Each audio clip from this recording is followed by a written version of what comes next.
So ఇక్కడ ప్రధానంగా ఏంటి అంటే డైరెక్టర్స్గా ఉన్నటువంటి వాళ్ళు కోనేరు సత్యనారాయణ గారు ఫౌండర్. సో ఎప్పుడైతే ఈ సిబిఐ వాళ్ళు వచ్చి ఈ తనిఖీలు ఇవన్నీ చేపట్టారో ఇమ్మీడియట్గా ఆయనకు హార్ట్ అటాక్ వచ్చిందట. ఆయన ఇప్పుడు ఆంధ్ర హాస్పిటల్స్లో ట్రీట్మెంట్స్ తీసుకుంటున్నారు. తర్వాత జి పార్థసారథి వర్మ, ఈయన వైస్ ఛాన్సలర్, ప్రధానమైన క్యాండిడేట్ ఈయనేనంట.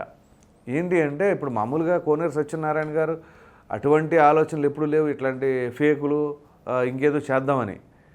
ఆయనకి ఫస్ట్ నుంచి ఉన్నట్లయితే ఇన్ని సంవత్సరాల దాకా ఏ విషయం బయటపడకుండా ఉండదుగా.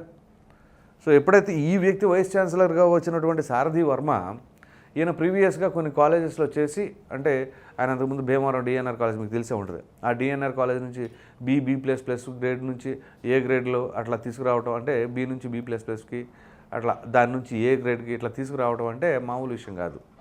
సో ఆ విధంగా ఈ లాబియింగ్లు చేసి తెప్పించడం అని చెప్పేసి మరి ఆయన ఎట్లా ఇన్ఫ్లుయెన్స్ చేశారో ఏమో తెలియదు, కానీ ఆ విధంగా ఇక్కడ కూడా నేను లాబియింగ్లు చేస్తానని చెప్పేసారు. ఎట్లా కన్విన్స్ చేసి మేనేజ్మెంట్ని మొత్తానికి ఈ విధంగా చేశారో, లేకపోతే అసలు ఆ చైర్పర్సన్కి తెలియకుండానే ఈ విధంగా వీళ్ళు చేశారో.